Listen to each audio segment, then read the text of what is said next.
amount of applause he's getting right now is pretty staggering. And you had to imagine that's what was going to happen. Now, that is an entire arena full of people all giving Donald Trump a standing ovation.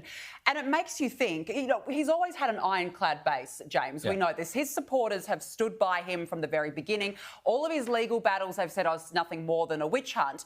But that in itself just proves they haven't deserted him, despite this conviction, that they are rooting for him no matter what. And the reason they're rooting for him is because they know that they are the kind of people the Democrats despise, and they understand the attack on Trump is not so much an attack on Trump, it's an attack on middle America, whom the Democrats hate. And so that's why they're for Trump. Regardless of what you think about Trump, he's crass, he's boorish, he's all of those things, but he represents the average American whom we know the Democrats just despise. Well, you would think that Joe Biden's camp, if they were to look at this vision, they would be extremely concerned by this, because they're probably thinking to themselves, oh, it's over, like he's lost all of his supporters, they're going to flip the switch somehow, but I think you'd be quite worried.